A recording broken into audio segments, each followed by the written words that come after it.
नमस्कार, सी स्टेटस में सभी दर्शकों का स्वागत है। आज की इस वीडियो में हम बात करेंगे लोकसभा इलेक्शन 2024 की, और इस मुद्दे पे बात करने के लिए, इस मुद्दे पर चर्चा करने के लिए इस वक्त हमारे साथ मौजूद है पीसीसी के मेंबर और कांग्रेस के सीनियर लीडर और साथ ही 2021 में विधानसभा के कैंडिडेट रह चुके जनाब मोहम्मद अजमल खान से। अजमल जी, सी स्टेटस में आपका स्वागत है। शुक्रिया। अजमल जी, ऐसे तो मैं पर्सनली आपको करीब से जानता हूं, हम लोग एक ही जगह के रहने वाले हैं और काफ़ी कुछ सीखा आपसे। चर्चा को शुरू करने से पहले कुछ पर्सनल सवाल हम आपसे लेना चाहेंगे। पॉलिटिक्स के अलावा हमने जो नोट किया है, सोशल एक्टिविटीज़ में आप काफ़ी एक्टिव रहते हैं और लॉकडाउन के समय हमने देखा आपने राहत पहुंचाने में लोगों का बहुत मदद किया। मेरा सवाल ये है कि एक तरफ पॉलिटिक्स है, दूसरी तरफ आपका सोशल वर्क है, दोनों ही चीज़ को लेकर आप आगे बढ़ रहे हैं। आखिर आपका इरादा क्या, करना क्या चाहते हैं फ्यूचर में? देखिए, जो व्यक्ति राजनीति करता है तो राजनीति का जो सीढ़ी है उसको आदमी ऊपर अपने मुकाम तक पहुंचने का सबसे बढ़िया तरीका है सामाजिक कार्य, सोशल वर्क करना।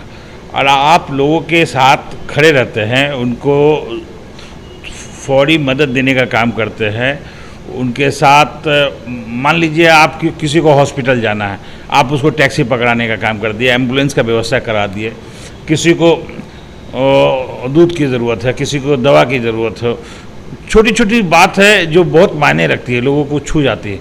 कोई तकलीफ़ में है, अगर आप उसकी समस्या का समाधान नहीं भी कर रहे हो, उसकी इस प्रॉब्लम को आप सुन ले रहे हो, तब भी लोग को इत्मीनान हो जाता है। अगर आप सही माने में राजनीति में ऊपर जाना चाहते हो तो आपको सोशल वर्क करना होगा। लॉकडाउन था, पूरे हिंदुस्तान, पूरे दुनिया के लोग परेशान थे, हम भी परेशान थे।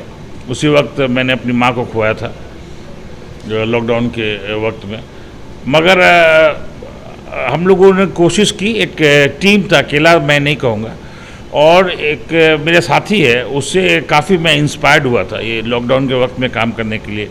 वो उसने बहुत ही लोगों को मदद पहुंचाई थी।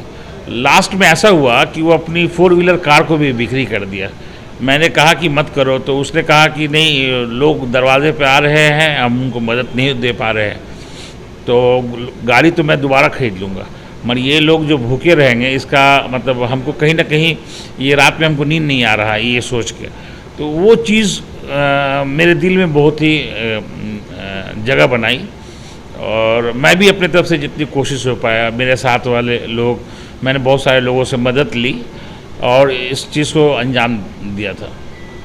ये सच है, आपकी टीम को भी मैंने देखा है, आप टीम के साथ वर्क करते और आपके साथ रहने वाले लोग भी इस पर वर्क करते। एक सवाल था, 2014 से पहले ही देखा गया था कि नेशनल लेवल में कांग्रेस का काफ़ी डाउनफॉल हो रहा था, इसका असर बंगाल में भी पड़ा। कई सारे नेता जो कांग्रेस के थे, उन्होंने, यही वक्त था जब वो कांग्रेस को छोड़कर चले गए, और आपके सीनियर लीडर्स में भी कुछ ऐसे लीडर्स थे जो उस वक्त कांग्रेस को छोड़ दिए, लेकिन उस वक्त से लेकर आज तक आपने कांग्रेस को बिल्कुल थामे रखा है। आखिर इसकी वजह क्या है? देखिए, 2001 में ग्रेजुएशन कंप्लीट करने के बाद 2001 में मैं सक्रिय राजनीति में आया। मैं कभी ये सोच के नहीं आया था कि मुझे ब्लॉक प्रेसिडेंट बनना है या जिला प्रेसिडेंट बनना है, काउंसलर का टिकट लेना है, एमएलए का टिकट लेना है, एमपी का टिकट लेना है, कभी ये ख्याल ही नहीं था।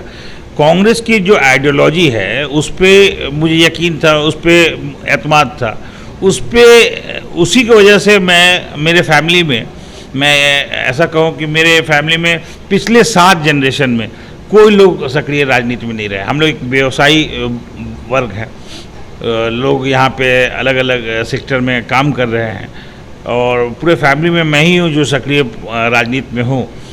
और जब आया तो उस वक्त सीपीएम का ज़माना था, तृणमूल का नामो निशान नहीं था, बीजेपी का तो खैर बात ही छोड़ दीजिए। तो उस वक्त लोग हमको कहा करते थे कि भाई आप सीपीएम क्यों नहीं ज्वाइन किया, आप कांग्रेस क्यों कर रहे हैं। आज मिलने वाले लोग बोलते हैं कि आप तृणमूल क्यों नहीं ज्वाइन किए, कल कोई बोलेंगे कि आपने बीजेपी क्यों किया। तो ऐसा किरदार मेरा नहीं है, कमाने खाने के लिए हम राजनीति में नहीं हैं। कांग्रेस की जो गांधीवादी जो सोच है उसके ऊपर मैं एतमाद करके मैं कांग्रेस की राजनीति। कभी ऐसा नहीं हुआ ऑफर आया हो टीएमसी की तरफ से या फिर सेंट्रल की तरफ से कि पार्टी को छोड़कर मेरे साथ? देखिए, तृणमूल कांग्रेस की तरफ से तो आप यकीन मानिए 2006 से और 2014 के बाद बीजेपी में भी बहुत मेरे साथी हैं, कुछ सांसद हैं, विधायक हैं, वो लोग से भी बात होती रहती है। तो लोग कहते हैं कि चले, मगर कहना और देखिए करना एक अलग बात है। आप अपार्ट फ्रॉम पॉलिटिक्स आप बातचीत किसी से भी कर सकते हैं, दोस्ती किसी से भी रह सकते हैं, मगर इसका ये मतलब नहीं कि आप उसकी विचारधारा पे चलें। तो वो लोग कहते हैं, मैं इसको हंसी मजाक में इस चीज़ को लेता हूँ। अच्छा अजमल जी, जब हमने 2024 लोकसभा इलेक्शन की बात की है, मैंने और हम लोगों ने अपने चैनल के माध्यम से इससे पहले भी लोगों को ये बताने की कोशिश की है कि ये जो 2024 का लोकसभा इलेक्शन होने वाला, ये अपने आप में एक अनोखा इलेक्शन हो रहा है और ये अब तक का सबसे महंगा इलेक्शन हो रहा है। यूएस की प्रेसिडेंट इलेक्शन की बात करो जो लास्ट टाइम हुई थी, उससे भी हमारा बजट लगभग दुगना का है, ऐसा आकलन देखा जा रहा है, जबकि हमारी इकोनॉमी यूएस के मुकाबले में काफ़ी नीची है। तो ऐसे हालात में इस तरह का बड़ा इलेक्शन करना, जब देश इस तरह का हालात से गुजर रहा है, जब तंगी का माहौल है, तो कहाँ से मतलब ये सब कुछ हो पाता है? सारी पार्टियां किस तरह से इतना कुछ अरेंज कर पाती है इलेक्शन के लिए? देखिए, आप ये दो कंट्री को आप इलेक्शंस के मद्देनज़र मिला नहीं सकते हैं। वहाँ पे आप गौर कीजिएगा, यूएस में जो इलेक्शन होता है तो वो लोग कहाँ से पैसा आ रहा, फंडिंग आ रहा और क्या बजट है, उन लोग का क्या इशू है, इसके ऊपर में मतलब प्रेसिडेंशियल इलेक्शन फेस के ऊपर में वोट होता है। हमारा स्ट्रक्चर क्या है कि पब्लिक रिप्रेजेंटेटिव 545 टोटल नंबर्स है, ये जीत के आते हैं। इसके ऊपर में ये लोग आपसी सहमति से एक अपना लीडर ऑफ हाउस तय करते हैं, जो प्रधानमंत्री या चीफ मिनिस्टर विधानसभा स्तर पे तय होता है। वहाँ का इलेक्शन का मद्देनजर, मतलब एक बात है जो वहाँ और यहाँ होनी, जो वहाँ है मतलब यूएस में है और इंडिया में नहीं है, कि जिस तरह से आप के ऊपर में आय के मामले में अगर कुछ आप गड़बड़ी कर रहे हैं तो आपके ऊपर में नोटिस आ जाता है, एक व्यक्ति के ऊपर में नोटिस आ जाता है। यहाँ तो कुछ हिसाब देना नहीं तो हाँ, मगर दल का जहाँ मामला आता है तो आप ये सोर्स नहीं दिखा रहे हैं कि आपका फंडिंग कहाँ से आ रहा। आज हिंदुस्तान में जब एक व्यक्ति के ऊपर में ये कानून हो सकता है तो दल के ऊपर में भी मेरा मानना कि ऐसा कानून होना चाहिए। केजरीवाल ने तो कई बार इस टॉपिक को बात की थी कि सबको, सभी पार्टीज को अपना फंडिंग का हिसाब देना चाहिए, लेकिन अब तक तो कांग्रेस और बीजेपी कोई भी इस चीज़ को लेकर सामने नहीं आया। क्या केजरीवाल ने दिया है क्या? सबसे बड़ी बात है कि आप देखिए, आप वो कानून बनाने की बात कर, देखिए पार्टी कानून तो डॉडी एक्ट भी है, तो क्या दहेज प्रथा खत्म हो गई है? दहेज के नाम पे बहू बेटी को जलाया नहीं जा रहा है क्या? कानून बनाने से पहले ज़्यादा होगा कि एक कॉन्शियस लोगों के अंदर में, एक समाज के अंदर में एक उस विचार को पैदा करना होगा। कानून बहुत सारी चीज़ों का बनता है, आगे भी बनेगा, मगर जब तक आप समाज के लोगों को इस चीज़ के लिए जागरूक नहीं करेंगे, कुछ होने वाला नहीं है। आप इलेक्टोरल बॉन्ड के ऊपर में बात करना मैं चाहता हूँ। जिस तरह से आप जानते हैं कि हिंदुस्तान में बहुत सारी पार्टियाँ हैं, तो सबसे ज़्यादा तो सत्तारूढ़ बीजेपी के पास इलेक्टोरल बॉन्ड का पैसा है।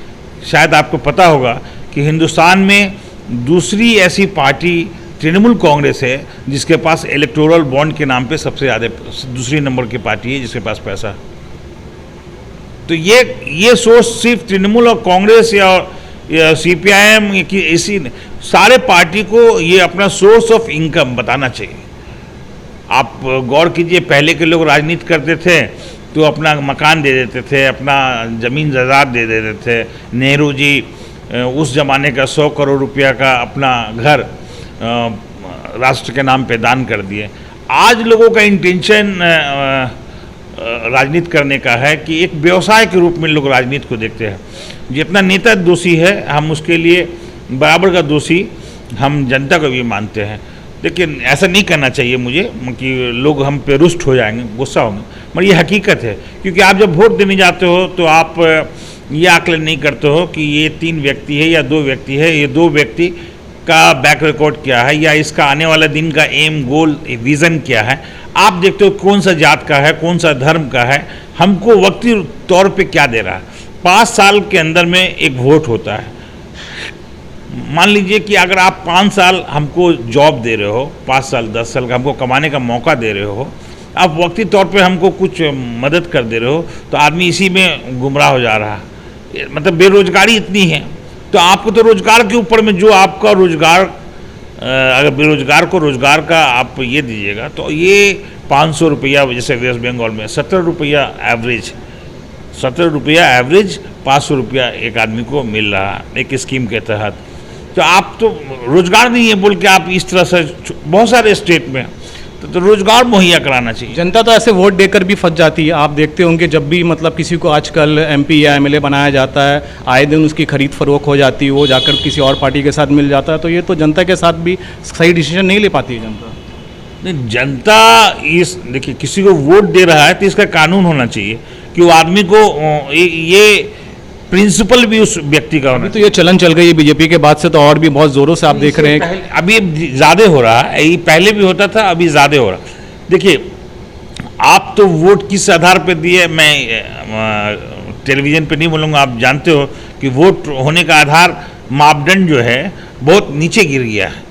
कैंडिडेट को लोग नहीं देखते, कैंडिडेट को नहीं देखते हैं, उनके पॉकेट को देखते हैं, उनके जात, अभी थोड़ी देर पहले मैंने कहा, उनके धर्म को देखते हैं, पॉकेट को देखते हैं, बहुत सारा चीज़ को आप देख रहे हैं। आप सोसाइटी का अब तो ज़्यादातर मीडिया को भी फॉलो करते हैं लोग वोट देने से पहले। मीडिया से जो मैसेज जाता है लोगों के कानों तक, जो कुछ भी समझ में आता है उसको भी तो बैकबोन बनाकर लोग अब वोट करते हैं। देखिए अभी जैसा आपने सही कहा कि अभी लगभग सारे लोगों के हाथ में स्मार्टफोन है, तो लगभग आपको हमारे हिंदुस्तान की आबादी 1 अरब 40 करोड़ है। आपको फेसबुक में जो यूज़र्स है वो तकरीबन 50 लाख लोग हैं, जो 50 करोड़ लोग हैं जो फेसबुक यूज़ कर रहे हैं, एंड्रॉयड मोबाइल जिनके, स्मार्टफोन जिनके पास है। तो किसी को कुछ चैनल देखना हुआ, कुछ देखना हुआ तो आदमी मोबाइल खोल के, टीवी का ज़रूरत ही नहीं है, मोबाइल में आदमी देख सकता है। तो एक माइंडसेट तैयार होता है, इसमें कोई दो राय नहीं है। 2019 के से ये बात हो रही थी अजमल जी कि महागठबंधन आने वाला है, ठीक है, अब जाकर वो कंप्लीट हुआ है, इंडिया नाम से उसे अब लाया गया। क्या लगता है कि 2024 में इस महागठबंधन का क्या रोल होने वाला है? क्या वो एनडीए को कैसे टक्कर दे पाएगी? देखिए ये सेकंड मीटिंग थी, तीसरी मीटिंग मुंबई में होगी। अभी कोई बयान देना इसके ऊपर में मतलब जल्दबाजी होगी। अभी एक नाम तय हुआ है, एक कन्वीनर तय होगा, एक कॉमन मिनिमम प्रोग्राम दलों के बीच में बनेगा। उसके बाद कहीं पे सीट शेयरिंग होगा, कहीं पे अलायंस होगा, या कहीं पर पोस्ट पोल अलायंस भी होगा आफ्टर इलेक्शन, कि हम लोग आपस में लड़े और इलेक्शन के बाद जो जीता उसको साथ में लेके किया। तो ये क्या रूप लेगा आने वाले दिनों में, ये आहिस्ते आहिस्ते मीटिंग होती रहेगी। मगर मैं अपने दल के नेताओं से और सारे हिंदुस्तान के जो हमारे इंडिया गठबंधन के अंदर में हैं, मैं अपील करूंगा कि सारे दल के नेताओं को, जो सर्वोच्च नेता हैं, लोगों को मणिपुर का दौरा करना चाहिए। मणिपुर हमारे ही लोग हैं, हमारे ही देश के अंदर में हैं एक, और वहाँ के लोग काफ़ी परेशान हैं लगभग 75 दिन से। प्रधानमंत्री को आप देख रहे हैं कि कल सुप्रीम कोर्ट के फटकार लगाने के बाद प्रधानमंत्री ने पार्लियामेंट के बाहर में कंडेम किया, पार्लियामेंट के अंदर तक अभी तक कुछ नहीं कहा, आज तक कुछ नहीं कहा। मगर पार्लियामेंट में बोलने चाहिए, उनको एक्शन लेना चाहिए था। देश विदेश घूमने से ज़्यादा ज़रूरी था कि देश के अंदर 75 दिनों से लोग मर रहे हैं, कट रहे हैं, आबरू लूटी जा रही है, वहाँ जाना चाहिए था, दौरा करना चाहिए था, अमित शाह जी को जाना चाहिए था। और देश विदेश का आप भ्रमण कर रहे हैं, आप वहाँ पे ज़्यादा वोट नहीं दिख रहा है। ये सब चीज़ बहुत ही मतलब एक आदमी का सोच, एक नेता की सोच इतनी घटिया होगी, ये मतलब मैं नहीं जानता था। काफ़ी कुछ कहा गया इसके लिए, मोदी जी को बहुत बार इस चीज़ के लिए ब्लेम दिया गया है कि वो बाहर रहकर भी दिल्ली के बारे में उनको कंसर्न था, लेकिन मणिपुर के बारे में कुछ भी नहीं उन्होंने पूछा। तो देखिए आप मोदी जी हर चीज़ को वोट के आकलन से देखते हैं। आप अभी देख रहे हैं कि आप यूसीसी का आपने विदेश के दौरे के बाद तुरंत यूसीसी का आपने शगुफा बाज़ार में छोड़ दिया। यूसीसी का भी कोई ड्राफ्ट नहीं आया है, लोग से आप ओपिनियन मांग रहे हैं। 67% आपके खिलाफ लोग थे, 37% लोगों ने आपको वोट दिया, 37% जमात ने, और आप 37% के सरकार एक फ्रैक्चर्ड मैंडेट की गवर्नमेंट है सेंट्रल में, 16% की आबादी से आपने ना ट्रिपल तलाक पे सजेशन लिया, ना ही आपने ट्रिपल तलाक के बाद एक और मामला हम लोग से जुड़ा हुआ, मतलब माइनॉरिटी अक़लियत से जुड़ा हुआ था, उस पर आपने सजेशन नहीं लिया। यूसीसी के ऊपर में आप सजेशन मांग रहे हैं, तो आप अपलिफ्टमेंट कर दीजिए। हिंदुस्तान में 140 करोड़ आदमी के लिए जो कानून हो एक हो जाए। शरीयत को आपका इंटेंशन क्या है कि मुसलमान रास्ते पर प्रोटेस्ट करे और ये चीज़ को आप सामने दिखा के, लोगों को दिखा के पोलराइज ध्रुवीकरण की राजनीति करें। ये हथकंडा ज़्यादा दिन तक ये यूसीसी का मामला आपको क्या लगता है सिर्फ मुसलमानों के पर ही आएगा या और कम्युनिटीज़ के ऊपर में भी इस यूसीसी का असर पड़ेगा? आप एक बात बताइए, 140 करोड़ आपकी आबादी है, मुसलमान की आबादी क्या है? 18 करोड़, मतलब ऑफिशियल मैं बात कर रहा हूँ। 13 करोड़ लोग ट्राइबल्स हैं हिंदुस्तान के अंदर में। 18 करोड़ मुसलमानों की आबादी, 13 करोड़ ट्राइबल्स, 3 करोड़ क्रिश्चियन, 2 करोड़ सिख, मतलब जो सरकारी आंकड़ा है मैं वो दे रहा हूँ। 7 राज्य है नॉर्थ ईस्ट में जहाँ सबको 371 वहाँ पे दिया गया है। तो ये कहाँ से आप कानून लगाइएगा? आप लोगों को गुमराह करने के लिए मुसलमान प्रोटेस्ट करें, रास्ते पे उतरे, हंगामा हो, और आप इस चीज़ को आप क्या बोलते हो उसको? आप कहा जाता है जिसको जब आप किसी को कंसोल नहीं कर सकते तो उसे कंफ्यूज कर दें। हाँ, सही, एकदम सही कहा आपने। हाँ, यही है।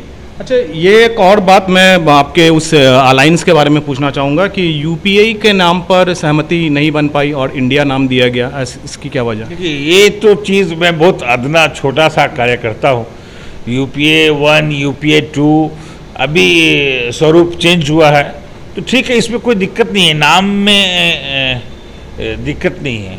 जो हमारे नेता राहुल जी जिस तरह से उन्होंने भारत जोड़ो यात्रा में, आप भी तो शामिल हुए थे उसमें। 3.5, मैं शुरू में 2-3 दिन रहा, ज़्यादा मैं नहीं चल पाया। घर के प्रति भी रिस्पॉन्सिबिलिटी है, मैं जहाँ रहता हूँ वहाँ के प्रति भी रिस्पॉन्सिबिलिटी है, इसीलिए मैं मन था कि मैं पूरा यात्रा में चलूँ, मगर नहीं चल पाया। ये मेरा एक टीस है मन के अंदर में, मगर असर दिखा है। लेकिन इसके बाद जब से राहुल गांधी की इमेज में भी काफ़ी बताया गया है कि काफ़ी असर पड़ा इस यात्रा के बाद। राहुल जी ऐसे ही हैं, आपको मीडिया वाला को नहीं दिख रहा है तो इसमें मेरा कोई दोष नहीं। जो व्यक्ति कभी भी, देखिए, आदमी बदलता नहीं, आदमी वही होता है जो होता, जो ऐसा नहीं है कि सीजन के हिसाब से या इंसान के अंदर में बदलाव आता है, आदमी वही है। कल भी जो राहुल गांधी थे आज वही राहुल गांधी है, मगर लोगों को देखने का नज़रिया बदल चुका है। कि मगर राहुल गांधी, मैं पहली बार उनसे 2009 में मिला, 2011 में मिला, 2016 में मिला, तो मैंने देखा कि राहुल गांधी का जो सोच है, जो विज़न है, आप देखिए ना, लॉकडाउन का जो मामला आया, कोविड का मामला आया, राहुल गांधी ने 3 महीना पहले वो स्टेटमेंट दिया था। जीएसटी का मामला आया, राहुल गांधी ने स्टेटमेंट दिया। त्रिपुरा में वायलेंस हुआ था, कम्युनल वायलेंस, उसके ऊपर में राहुल गांधी गए। मणिपुर, हिंदुस्तान में बहुत सारी पॉलिटिकल जमात है, मगर मणिपुर जाने का काम किसने किया? राहुल गांधी ने किया, क्योंकि उनकी सोच जो है, उनका जो विज़न है, जो इंडिया को देखने का नज़रिया है, ये माशाल्लाह बहुत ही खूबसूरत है। और हिंदुस्तान हमारा खूबसूरत ही है। इस गठबंधन को कौन लीड करेगा, राहुल गांधी, ममता? अभी फेस वैल्यू पे मत जाइए। अभी सबका एक ही मकसद है कि फासिस्ट ताकत को हिंदुस्तान, पार्टी की तरफ से अक्सर कहा गया ना कि इस बार कांग्रेस की तरफ से कोई पीएम कैंडिडेट नहीं होगा, क्या ये सच है? इसलिए देखिए, कांग्रेस हमेशा बलिदान देने का काम किया है। आप हिंदुस्तान की आज़ादी, जो हमारा स्वतंत्रता संग्राम था, उस वक़्त से लेकर आज तक हमेशा त्याग, लीडरशिप ने हमेशा अपना सेक्रीफाइस देने का काम किया, ताकि ये मुद्दा बीच में ना आए। बीजेपी को हराने को, बीजेपी को भगाने के लिए, बीजेपी को उखाड़ के फेंकने के लिए, ये बात एक बड़ा मसला क्या है? हिंदुस्तान से महंगाई को ख़त्म कर देना, हिंदुस्तान से बेरोजगारी को ख़त्म कर देना, एक नफरती जो सोच लोगों के अंदर, कुछ लोगों के अंदर, मैं ऐसा मानता हूँ, ज़्यादातर लोग अच्छे हैं, कुछ लोगों के अंदर में जो एक प्रोपेगेंडा चल रहा है, इनको उखाड़ फेंकना, एक मतलब जो हमारा गंगा जमुना तहजीब है उसको कायम रखना।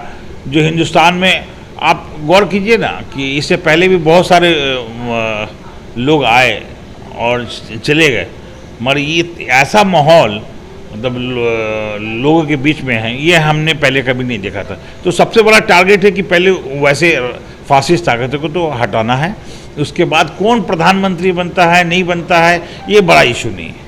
मुद्दे की आपने बात की है, 2014 से पहले यही सब मुद्दा जो आज आप बता रहे हैं, महंगाई, बेरोजगारी, भ्रष्टाचार, ये सारा मुद्दा को लेकर भारतीय जनता पार्टी सामने आई थी और राज करी है। आज फिर 9 साल के बाद फिर वही चीज़ सब कुछ आ रहा है, वही बेरोजगारी, वही महंगाई, वही भ्रष्टाचार के खिलाफ में अब ऑपोजिशन खड़ी है, कांग्रेस खड़ी है, तो ये जनता के समझ में नहीं आता। आप एक बात बताइए, एक प्रधानमंत्री देश का एक व्यक्ति के ऊपर में 700 करोड़ रुपया कृषि घोटाला का एक सप्ताह पहले कहता है अपने भाषण में। 7 दिन के बाद हम देखते हैं कि प्रधानमंत्री उसी व्यक्ति के साथ में फोटो खिंचा रहे हैं, गुलदस्ता को शेयर कर रहे हैं।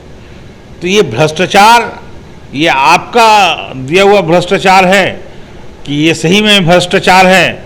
तो मैं तो ऐसा मानता हूं कि आपने ईडी या जो भी सीबीआई, जो भी एजेंसी है, सेंट्रल एजेंसी है, आप उसका मिसयूज़ कर रहे हैं लोगों को तोड़ने के लिए, चाहे शिवसेना को तोड़ने के लिए, आप रामविलास जी की पार्टी को तोड़ने के लिए, आप चाहे उद्धव ठाकरे की पार्टी को तोड़ने के लिए, चाहे शरद पवार की पार्टी को तोड़ने के लिए। आपका एक ही टारगेट है कि व्यवसायी को लाभ पहुँचाना है, 2-4 जो लोग हैं, और हिंदुस्तान को हम अपने हिसाब से चलाना है। मोदी जी का तो यही कहना है कि ईडी की वजह से इतना बड़ा संगठन बना, ऑपोजिशन में सब इकट्ठा हुए, इसका पूरा असर, पूरा क्रेडिट ईडी को जाता है।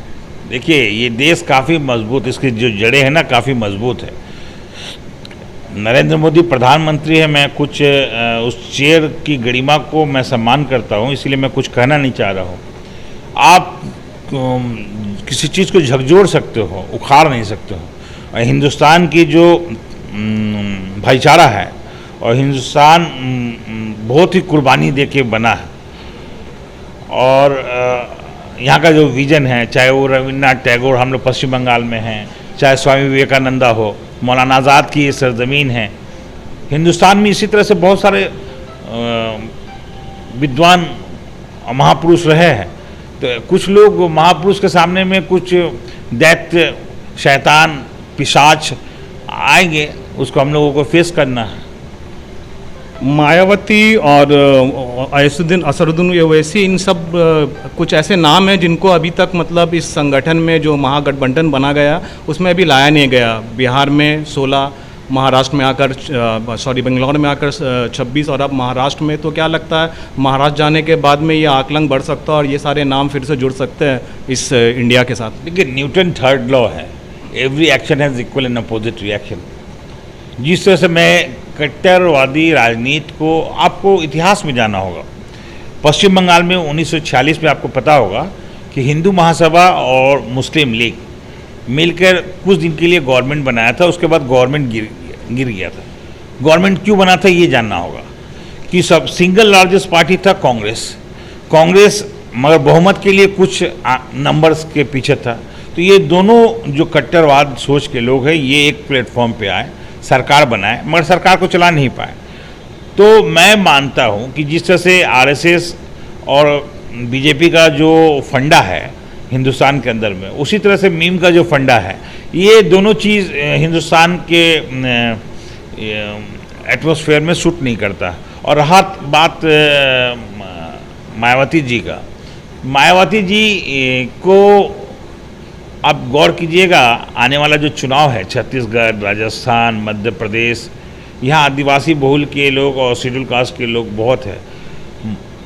नरेंद्र मोदी ने इनको एक जगह काम पे लगा रखा है कि आपको ना मेरे साथ जाना है ना उधर जाना है, आपको आपका जो भ्रष्टाचार है उसको मैं आपको केस नहीं करूँगा, आपको जेल नहीं करूँगा। आप बदले में कांग्रेस का और जो सेकुलर जमात की जो पार्टियां हैं उन लोगों का वोट को तोड़ना है, उन लोगों को डिस्टर्ब करना है। बीजेपी का मुद्दा अभी तक साफ नहीं हुआ, आपको क्या लगता है क्या मुद्दा को लेकर आएगी भारतीय जनता पार्टी 2024 में? ये यूसीसी का मुद्दा होगा या कौन सा मुद्दे को लेकर आएगी? क्योंकि बेरोजगारी महंगाई को लेकर आप लोग चल रहे हैं। 400 जब गैस का दाम था तो स्मृति ईरानी गैस को सिलेंडर को लेके घूम रही थी कलकत्ता शहर के अंदर में। आज 1200 रुपया गैस का दाम है, स्मृति जी दिखाई नहीं दे रही है। तेल का क्या दाम है, अगर आप बाज़ार करते होंगे तो आपको पता होगा। सब्जी का क्या रेट है, चावल का क्या दाम है। तो ये सब चीज़ महंगाई चरम सीमा। जो लोग 10,000 रुपया महीना कमा रहा है, ज़्यादातर लोग हैं जो 10,000 एवरेज पैसा कमा रहे हैं महीने का, बहुत तकलीफ हो रहा है। मतलब महीना ख़त्म होने से पहले उनके ऊपर में उधार चढ़ जा रहा है। ये सब चीज़ सरकार को सोचना चाहिए। 38 पार्टी की जो ये टीम भारतीय जनता पार्टी ने बनाया है एनडीए को लेकर, उसको लेकर मतलब क्या लगता है कि ये सिर्फ आंकड़ों का खेल है? क्योंकि उसमें ज़्यादातर जो भी पार्टियाँ उनको इक्का दुक्का सीट्स वाली पार्टियाँ हैं। क्या दर्शाना चाहते हैं मोदी जी आने वाले दिन में ऑपोजिशन को कि ये 38 का फिगर का खेल है? या सीना को ठोक के पार्लियामेंट के अंदर में प्रधान सेवक ने कहा, मैं अकेला सब पे भारी। आज जब एक जमात उनके खिलाफ खड़ी हुई तो घबराहट में वो एक परसेप्शन बनाने के लिए वो भी अलायंस कर रहे हैं।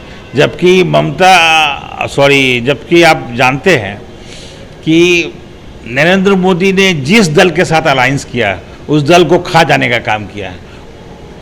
ये उनका इतिहास है और किसी व्यक्ति को जानना है तो उसके इतिहास में आपको जाना होगा। बीजेपी को लगता है कि अब बिना अलायंस किए हुए वो अब सामने वाले इलेक्शन में जीत नहीं पाएगी? बीजेपी अलायंस कर ले किसी के साथ, या बीजेपी अकेली लड़ ले या 50 पार्टी के साथ में लड़ ले, 2024 में बीजेपी बुरी तरह से हिंदुस्तान, इंडिया के लोग बीजेपी को उखाड़ फेंकेंगे, क्योंकि ये वोट होगा इंडिया वर्सेस मोदी। आखिर में एक और सवाल है कि एक चीज़ का डर बना रहता है जब भी कोई बड़ा संगठन बनता है, और वो अगर इंडिया को जीत की, इस अलायंस को जीत भी मिलती है और कल को फिर से वो बेचने और खरीदने की राजनीति अगर शुरू होती है तो फिर इसका असर क्या होगा? क्या इंडिया अपना सरकार, ऑपोजिशन अपना सरकार बना पाएगी जीतने के बाद भी? देखिए, बहुत सारे जो खबर मेरे पास है, मगर ये ऑफिशियल खबर नहीं है, एक दो चीफ मिनिस्टर एक दो स्टेट के जो ना वहाँ हैं ना यहाँ हैं, वो चीफ मिनिस्टर भी आने वाले दिन में आप देखिएगा कि इंडिया जो बैनर है उसके अंदर में बैठे रहे मिलेंगे आपको। चलिए, अंत में अजमल जी मैं आपसे चाहूँगा कि आप कुछ भी अगर देश को कहना चाहें अपने माध्यम से या कोई मैसेज देना चाहें। मेरा एक ही पैगाम है लोगों से कि आप रोज़गार, महंगाई, भ्रष्टाचार, ये तमाम इशू अपनी जगह पे है, मगर जो आपसी सौहार्द का जो माहौल हिंदुस्तान में 2014 के पहले था वो कायम होना चाहिए। क्योंकि आप कितना भी कमा ले, कितना कुछ भी कर ले, जब आपका माइंडसेट पॉजिटिव नहीं रहेगा, आप कभी भी दूसरे को आप छोड़ दीजिए, अपने घर के लोगों को आप प्रेम नहीं कर सकते हैं, प्यार नहीं कर सकते, अपने बाल बच्चों को, बेटी को, बेटा को आप प्यार नहीं कर सकते हैं। तो पॉजिटिव फ्रेम हम लोगों को वापस लेके आना है और 10 साल के गड्ढे को आने वाले दिनों में 2024 के बाद इंडिया वर्सेस मोदी का जो हम लोगों ने नारा दिया है, तो इंडिया एक कॉमन मिनिमम प्रोग्राम, मैंने आपको पहले ही कहा कि पहला प्रायोरिटी क्या होगा, दूसरा प्रायोरिटी क्या होगा, ये आइंदा ऐसे ऐसे मीटिंग होती रहेगी और तय होता रहेगा। चलिए अजमल जी, सी स्टेटस से बात करने का आपका बहुत बहुत शुक्रिया। इसी के साथ इस वीडियो को हम यहाँ पर समाप्त करते हैं और आने वाले दिन में भी 2024 लोकसभा इलेक्शन से जुड़े तमाम मामलों पर हम चर्चा करते रहेंगे। हमारे दर्शकों से हमारा ये रिक्वेस्ट है कि अगर आपको हमारा ये वीडियो पसंद आए तो हमारे चैनल को लाइक करें, शेयर करें और सब्सक्राइब करें। और धन्यवाद।